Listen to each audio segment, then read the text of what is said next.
What actions would you take if you discovered that your entire existence was based on falsehoods? Would you be able to confront the reality if your beloved harbored a secret capable of dismantling everything? In this true crime narrative, we unveil the chilling account of a husband who uncovers a startling revelation about his wife, culminating in a horrific murder in Houston, Texas. A newlywed husband stumbled upon a secret so profound and devastating that it precipitated one of the most brutal crimes the city had ever witnessed. This tale transcends mere hidden histories or shattered trust. It delves into a marriage that descended into sheer terror, shocking even the most seasoned detectives. The revelation was lethal, and its emergence shattered lives in the most savage manner. On the surface, Marcus Johnson and Ebony Davis seemed to embody the ideal couple, their love story reminiscent of a romantic novel that friends envy and strangers admire. Both Marcus and Ebony hailed from the vibrant city of Houston, Texas, where their paths first crossed at a community event organized by their local church. Marcus, a tall and muscular man with a rugged appeal, was a 32-year-old construction worker deeply rooted in his family and community. Raised in a strict conservative environment, he was instilled with strong values and a profound sense of pride in his role as a provider. Known for his diligence and commitment, Marcus was the type of individual who prioritized the well-being of others before his own, embodying the role of a protector who held traditional values in high regard. At the age of 28, Ebony was an exceptionally striking woman, captivating attention wherever she went. With her tall stature, radiant brown skin, enchanting dark eyes, and a smile that could light up a room, she had established herself as a prominent hair stylist in the local beauty industry. Her confidence and charm were widely admired, but it was her warmth and charisma that truly drew people in. It wasn't long before Marcus found himself irresistibly attracted to her. Their courtship, though brief, was marked by intensity, surprising friends and family with its rapid progression. Within months of their initial encounter, Marcus proudly introduced Ebony to his family at various gatherings, where she effortlessly integrated into his life, winning the hearts of his mother, siblings, and close friends. Marcus had fallen deeply in love, and within a year, he proposed. With tears of joy in her eyes, Ebony accepted without a moment's hesitation. To the outside world, their relationship appeared to be a fairy tale. However, beneath the surface, issues were beginning to emerge, issues that Marcus was initially oblivious to but would later prove impossible to overlook. Their wedding day, held at the historic Houston Baptist Church, was a dream realized for both. The grand ceremony, attended by over 200 guests, unfolded flawlessly. As Marcus stood at the altar, his heart raced while he watched Ebony glide down the aisle in a stunning white gown, resembling a goddess. He felt incredibly fortunate to have found such a beautiful and loving partner, yet even on this momentous occasion, subtle signs of trouble lingered. Subtle indications of discomfort were present, which Marcus dismissed in the thrill of the occasion. At times, Ebony appeared distant, her gaze wandering as if lost in contemplation. During their vow exchange, Marcus observed her hands trembling slightly. He attributed it to the typical nerves associated with a wedding day, yet sensed an underlying issue that felt amiss. Their honeymoon was undeniably luxurious, with Marcus sparing no expense as he took Ebony to the Caribbean for 2 weeks filled with sun, sand, and romance.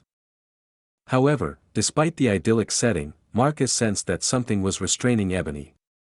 She would occasionally retreat into silence, her eyes reflecting a faraway look, as if she were grappling with inner turmoil. When Marcus inquired about her concerns, she would swiftly dismiss them, attributing her feelings to stress or homesickness.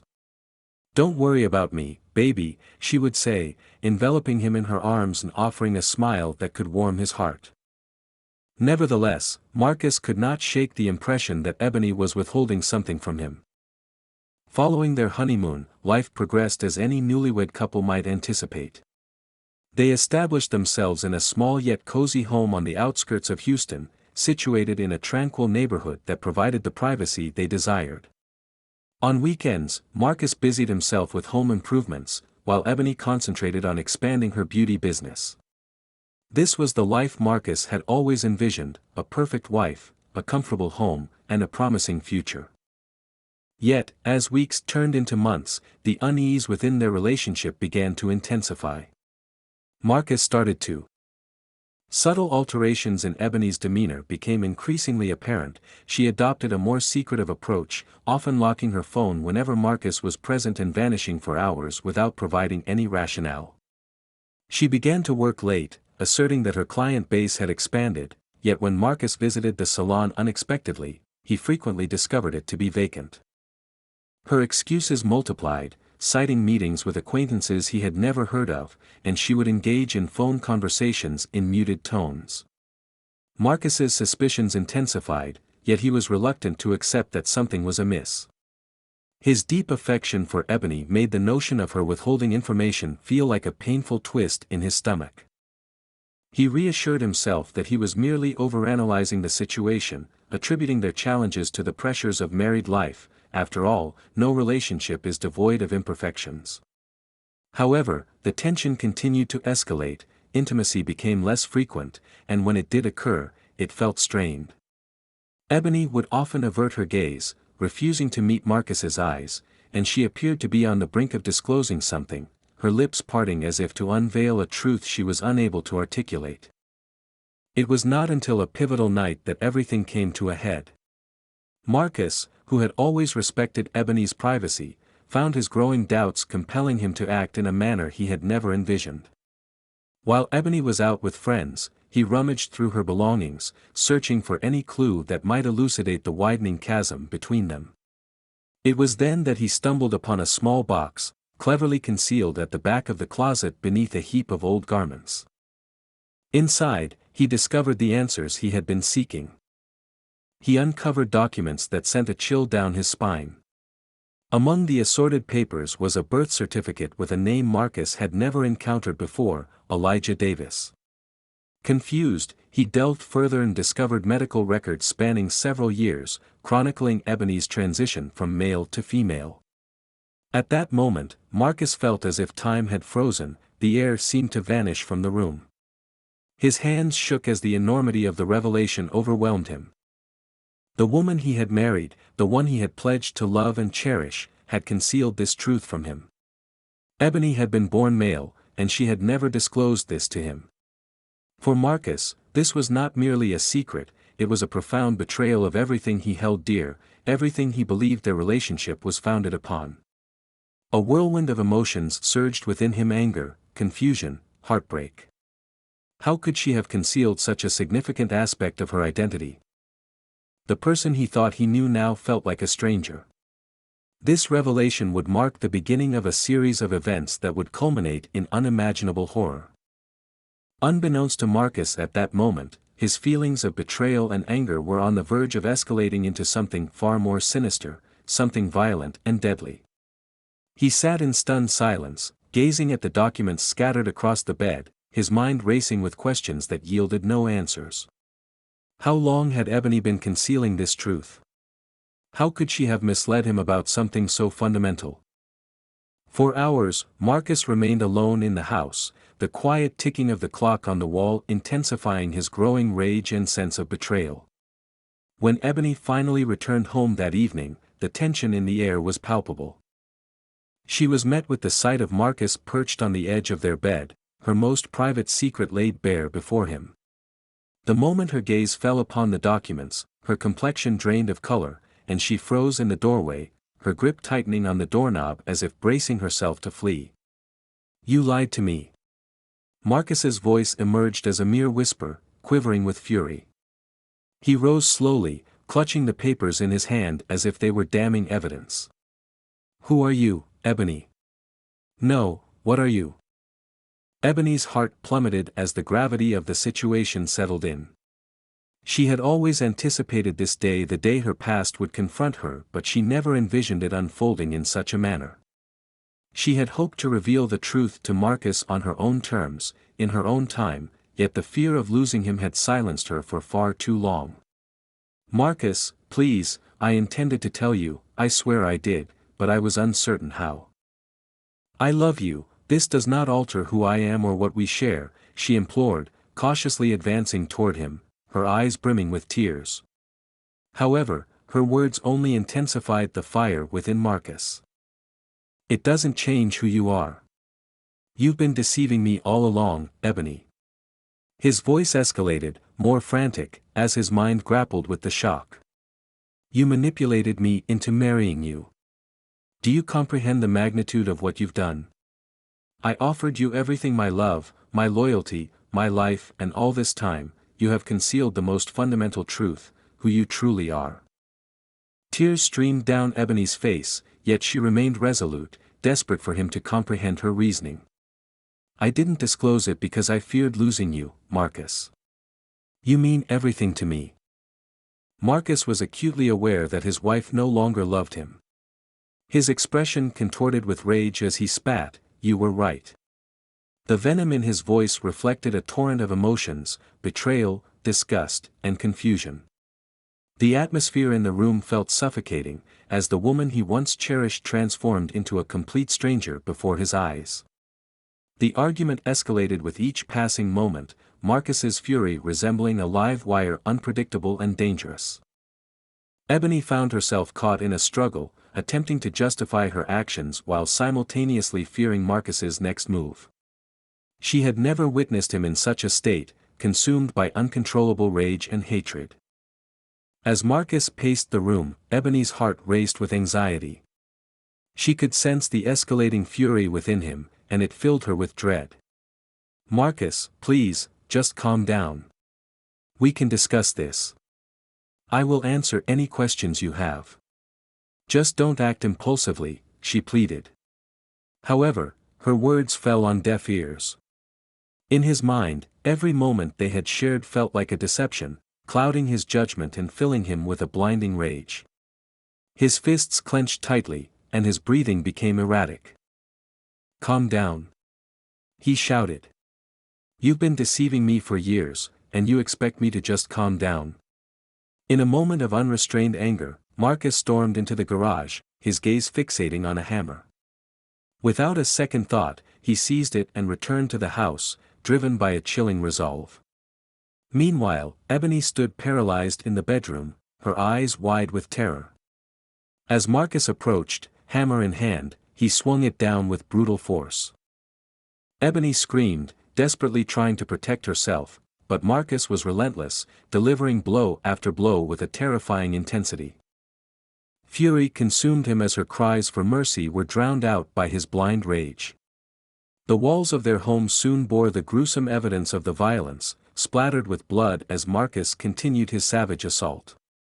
The brutality of the attack was so extreme that detectives later described it as one of the bloodiest crime scenes they had ever witnessed. Yet, Marcus did not cease. He dragged Ebony's lifeless body into the bathroom, his mind spiraling further into madness.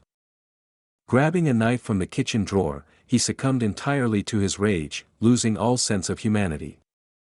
He began to mutilate her body, slashing and cutting with reckless abandon, disfiguring her beyond recognition. By the time the authorities arrived, Ebony's body was barely identifiable, her face and form marred by Marcus's unhinged brutality. When the police finally broke through the door, they were met with a scene that resembled a nightmare. Blood soaked the walls and floor, and in the center of the room sat Marcus, covered in blood, staring blankly at the horror he had wrought.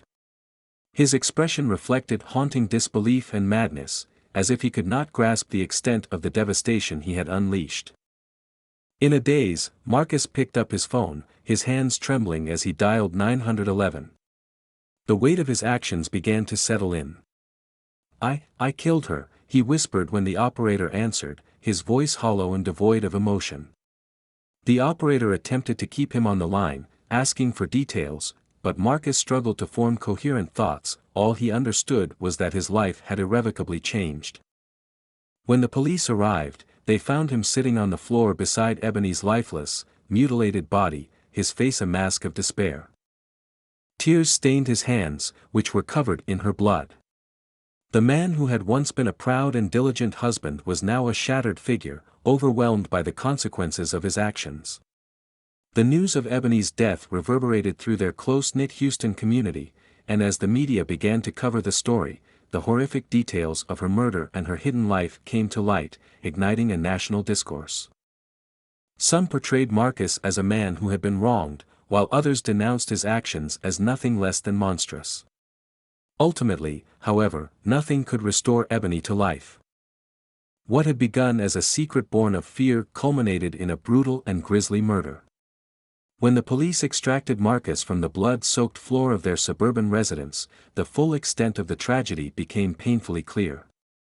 Neighbors gathered outside, horrified, as whispers circulated in the humid Houston air. The blue and red lights illuminated the scene with an unsettling glow, reflecting the shattered lives within. Yet, Marcus, still drenched in Ebony's blood, appeared disconnected from reality, his vacant gaze fixed ahead as if he could not fully grasp the nightmare he had wrought. The detectives who arrived were seasoned professionals, but nothing could have prepared them for the scene that awaited them. Ebony's disfigured body lay unrecognizable in a pool of blood in the bathroom, and the once immaculate walls had transformed into a grotesque display of violence.